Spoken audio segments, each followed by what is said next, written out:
Hello, everyone. I'm Erik D'Souza, and thank you for joining us for another episode of Crime Writers of Canada. As you know, we have been interviewing members of Crime Writers Canada that have been nominated for an award. Today, we get the pleasure of talking to Rick Mofina because he is the recipient of the 2026 Grand Master Award. So, congratulations, Rick. Well deserved. Well, thank you very much. I want to thank everyone at CWC. It's great. Thank you. Quite an honor. Um, just in case, if somebody doesn't know who you are, a little bit about you. Rick Mofina is a celebrated Canadian author and former journalist whose work has become a cornerstone in the modern crime and thriller genre. Over a career spanning over several decades, he has transitioned from reporting on real world tragedies to crafting some of the most authentic and pulse pounding fiction in the industry. He has authored more than 30 crime fiction thrillers, which have been published in nearly 30 countries and translated into numerous languages.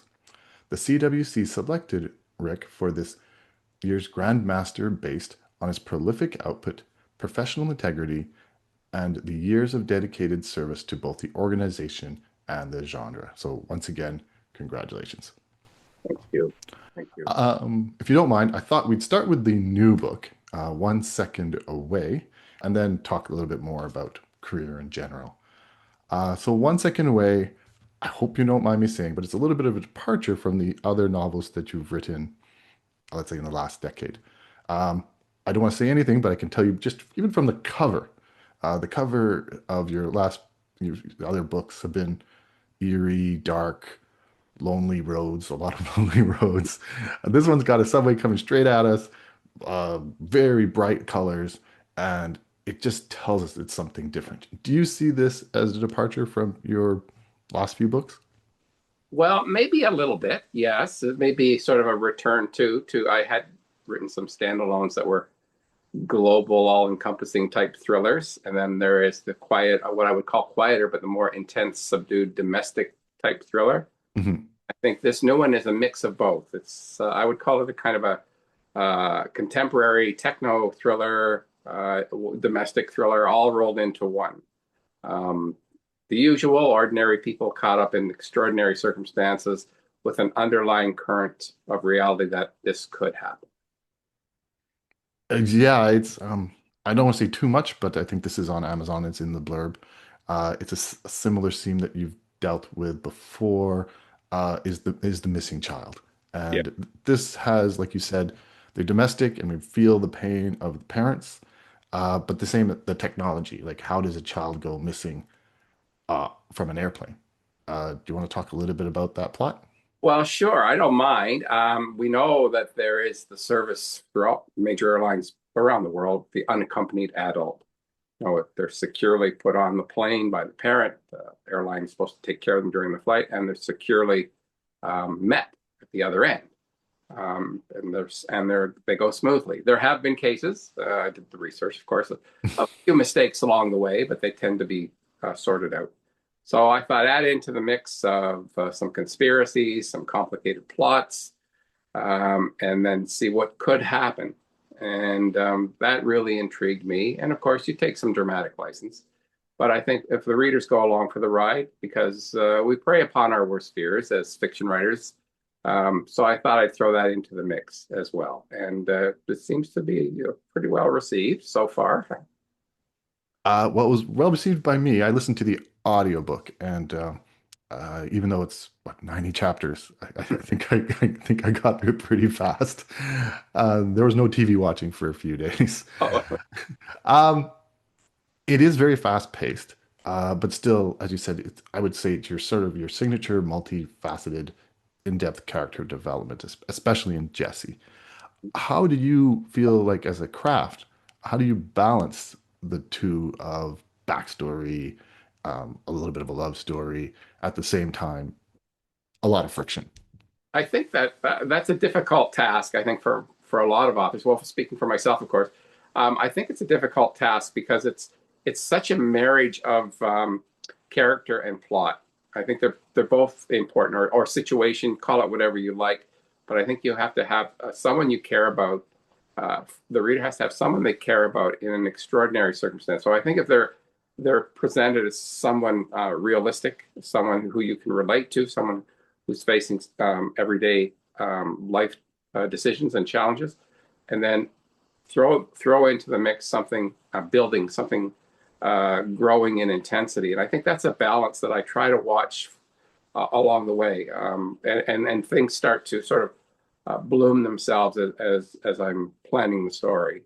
And then I'm surprised along the way as well when things take a little turn here and there. But I tend to stick to the roadmap. But every now and then you realize that a map cannot be always multidimensional, and something you thought was flat has a huge abyss or a huge mountain, and or a raging river that you have to negotiate and navigate rather. And then you just find it might enrich the book even more if you're going along the right way.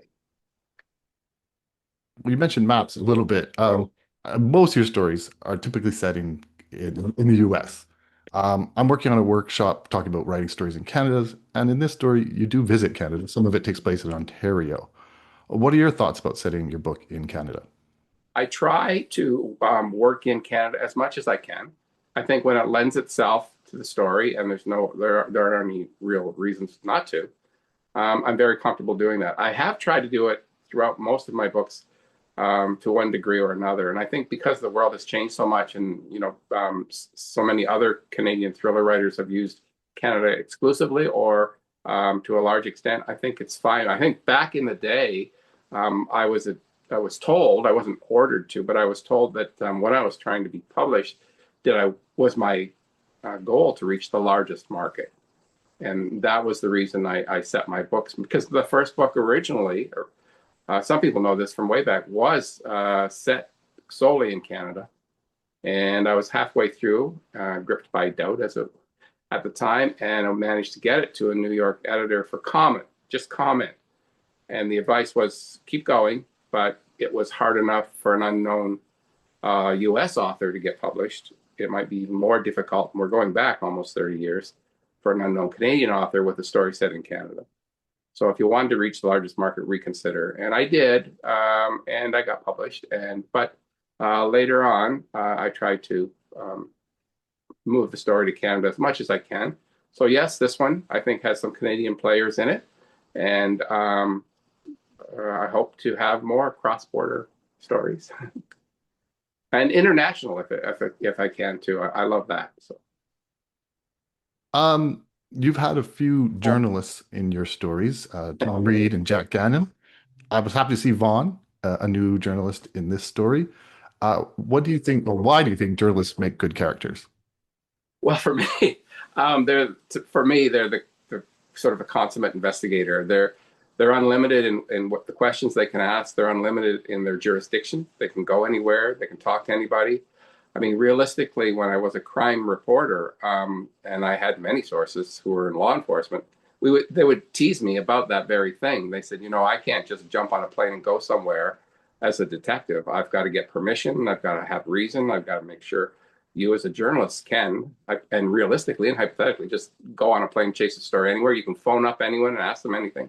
So for me, that platform seemed to work quite well. But I think you could apply that to any fictional investigator who's not bound by the constraints of the bureaucracy or law enforcement, depending how realistic you want or procedurally you want your story to be. But for me, I'll always come back to that. I guess it's like an old shoe. I am comfortable with it. And on occasion, I get asked by agents or editors to say, well, can you just set the journalist aside for a while? We have so they always seem to find their way back into my stories. I can't help myself. You've written several award-winning series, but for the last decade or so, you've been writing standalones. What is it about the standalone that appeals to you? Well, the standalone is usually it's what for me the publishers have requested, and I think standalones are a fresh start all the time. People do ask if the characters would come back and that sort of thing, but it is good for me that way. But I did self-publish a trilogy series about a reporter not too long ago. Recently, I did that on my own. There were three short novels, and we did quite well with those. They're still out there, and that was another reporter series. Um, so I find the standalones are okay because um, they present a challenge every time out. And readers don't seem to be asking me, well, that's not true. I'm going back. People who are discovering my early series keep asking, well, is there going to be another Tom Reed book? Is there going to be another Kate Page book? Is there going to be another Jack Gannon book, Jason Wade book? And I go, well, maybe, maybe not. It's like, that's so far back. I don't want to do a reboot. It would be hard. I don't know. Maybe, I don't know. So, In a previous interview, I heard you speak to your love of reading classic literature. This is way left field, but have you ever considered writing something other than crime fiction? yes, I did self-publish a short young adult fantasy thriller. That's still out there, and not too many people know about it. But that was a little bit of a labor of love, and done for my kids, who I would travel with me to New York City, and it was a fantasy thriller set in New York City, um, short novel. But I'm also toying with a couple of stories that are just I would just call contemporary general fiction, maybe historical fiction. It's just for me, but we'll see. I don't know about that. I don't. I would probably have to self-publish those. I'm a hybrid author, so I self-publish my backlist and things like that. So anything's possible. Yes. I was interviewing Iona Wishaw, a fellow Canadian writer, and she quoted Margaret Lawrence. She said, "A writer, however experienced, remains in some ways a perpetual amateur." Do you feel that way still, or is this an easy game for you now? Well, absolutely. There are some aspects of the business that are easy and well trod, and others that are every bit as frightening and terrifying as when you were starting out. Maybe um, for new aspects and new elements. I think you know what you're doing with every story out, but there's always that doubt, and I think you need that. I really do. I think it keeps you sharp and alive. That you're not overconfident. You're not, resting on your laurels or thinking, "Oh, I know exactly what I'm doing here." There are elements of it that you do trust, but again, I agree with that comment that you are an amateur. I am anyway, an amateur every time out. Um, it's hard work, always is, and try to get better at it every time out. I'll give you an anecdote, a true story. I was at a conference, BoucherCon, and I think it was in Cleveland years ago, and had the opportunity to meet and chat with not too long before she passed away with Mary Higgins Clark. And I was with another writer who took me over and said, "She's just standing over here, Rick." And it was just the three of us, three writers. And we got talking, and I told her I was a fan and that one of her early books inspired me to try a thriller. And my colleague also was telling her what an influence she was. And she started talking to us like a fellow writer, that she was working on something and struggling with the plot, and she was trying to make it work out, and it was foremost on her mind. And I thought she was a true writer standing. We were like workshopping right with her as we stood there. And that just thrilled me to no end, that this is, she does the real hard work, and it's still hard for her too. So um, I think that's true with all good storytellers.